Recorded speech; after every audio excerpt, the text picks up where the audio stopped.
In this video, we'll take a tour of two panels that you'll be using a lot in After Effects, the Composition panel and the Layer panel. Let's begin by choosing a workspace in which we can see both the Composition panel and the Layer panel side by side. We'll start with the Minimal workspace by choosing Window, Workspace, Minimal, and then choose Window, Layer, then drag the Layer panel's tab and drop it in this drop zone here, so that we have side-by-side panels. I'll also make the timeline panel a little bit smaller. There. The Composition panel shows us our entire composition. We can see multiple layers at once. For example, we have our vector graphics bug here, which we can see is the logo precomposition layer. We have an adjustment layer, which doesn't appear except for its result, which is to apply an effect to the underlying layer. And we have our palette and footage layer. In contrast, in the Layer panel, we only see one layer at a time. In this case, the palette and footage layer, as indicated here. You can show a different layer in the Layer panel by clicking this triangle and choosing from the menu. Here, our adjustment layer, which is really a white solid with an effect applied to it, doesn't look very interesting. So let's go back to the palette and footage layer. The Composition panel and Layer panel share many controls. One of them is the magnification ratio. If we choose a value such as 100%, it determines how close we are zoomed in the panel. We can do the same thing here in the Layer panel.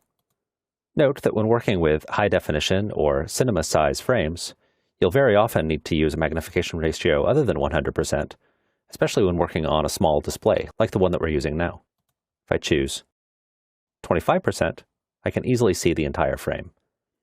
However, it doesn't really make much sense for After Effects to render every single pixel, to only throw away most of them when only presenting a 25% view in the Composition panel. So I can choose quarter here, and After Effects will only render the pixels that it needs for a 25% view. You can set this to be automatic by choosing Auto, so that now if I go to 50%, notice that this value changed to half. This setting here, the resolution downsample factor, also affects the Layer panel, but the Layer panel does not have its own control for setting this. Notice that if I have the Composition panel set to quarter in the resolution downsample factor, but I'm viewing at 100% magnification in the Layer panel, it looks very blocky. That's because the Layer panel inherits this value from the Composition panel. That can often be very confusing and can cause some problems if you're doing something like rotoscoping or working with the rotobrush. So if you're doing something such as rotoscoping or working with the rotobrush, switch this to full, and then you get all of the pixel information in the Layer panel. Note that it's often easier to use other commands for zooming in and out than always going to this menu and choosing. For example, you can use the mouse scroll wheel to scroll in and out, and keyboard shortcuts such as period and comma. I'm pressing the comma key now, and now I'm pressing the period key. And the same thing works in the Layer panel, using the mouse scroll wheel, using period, using comma. The panels also both share a Grids and Guides button. If I click this, I can choose what grids and guides to show, including title and action safe guides, proportional grid, and rulers. I'll turn all these off. Both panels also share a current time control. You can click this to edit it. You can type a new value into the box and click OK, or just cancel. Both panels include the ability to take a snapshot. If I click this, a sound occurs and a snapshot has been taken. I can show the snapshot by clicking this button. If I show the snapshot now, it's just going to show me what was in the panel when I took the snapshot, which is the same thing that's in there now. So let's see how this works by moving the current time indicator to a different time. And now, if I click Show Snapshot, you can see that it's showing me the snapshot in whatever panel I have active. I can do the same thing over here, and I'm showing the snapshot in the Composition panel. This is very useful for comparing frames between two different times, or comparing two different results of effects being applied. Another control that both share is the Show Channel and Color Management Settings button. I can choose to show only the red channel, or the green channel, or the blue channel, or the alpha channel, which in this case, since we have a fully opaque image, is just all white, and RGB straight, which shows us the RGB values without considering the alpha channel. If we had a project working space set and we're using color management, we could also manipulate color management settings from here, but we don't. I'll go back to showing RGB. In both panels, we can also choose to show a region of interest. If I define a region of interest, then only the area within the region of interest is rendered. This is useful for previewing when something is very computationally intensive. If you're just rendering what's within this smaller rectangle, it can happen a lot faster. But we don't really need to do that right now, since we're not doing anything computationally intensive. So I'll turn this off. If you click the Toggle Transparency Grid button, you can either show a transparency grid or the background color. I'll move this layer a little bit so that we can see the transparency grid behind it.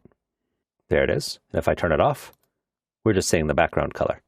The transparency grid is often useful when you're working with transparency because it's a very distinctive pattern that lets you see where things are showing through. I'll press Ctrl-Z to undo that movement.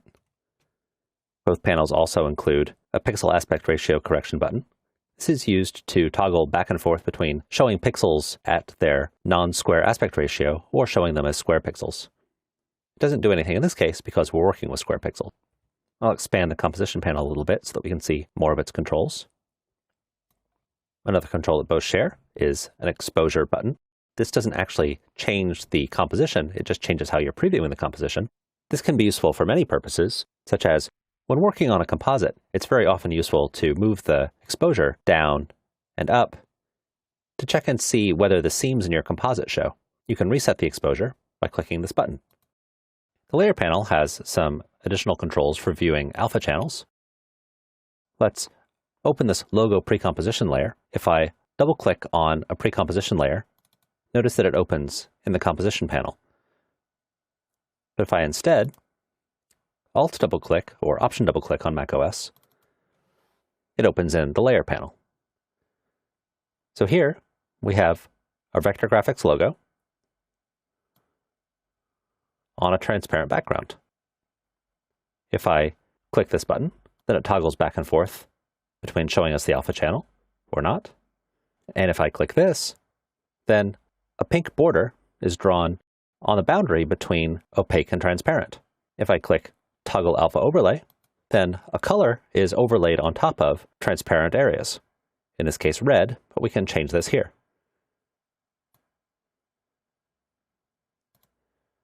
If we want to go back to just showing regular RGB, we can do so from this menu. And we can toggle the transparency grid to just show it on the background. Another set of controls that only one of the panels has is the set of camera controls in the composition panel. When working in 3D, you can choose which camera to use, the active camera, or any of the cameras for the cardinal directions, or various custom views. And you can choose whether to show only one view or several all at once. This can be very useful when trying to position something and you want to see it from several angles at once as you do so. I'll go back to one view. Another feature of the layer panel is the view menu. Let's give ourselves a little bit more room in the layer panel here. And note that you can show the effects of masks, you can show the anchor point path, or you can just see the layer as it is as a source. If we make a little bit more room here, we can see the render option, which will render such things as effects into the layer panel. Let's open the logo precomposition in the composition panel to see one more set of things. We can see here that when we have a 3D layer, we can choose which renderer to use. But when we're looking at our other composition, which didn't have any 3D layers in it, it didn't bother to tell us which renderer we were using, because that's only really relevant for working in 3D. That's a quick tour of the composition panel and the layer panel. You'll be spending a lot of time in these panels in After Effects, so you'll become quite familiar with them.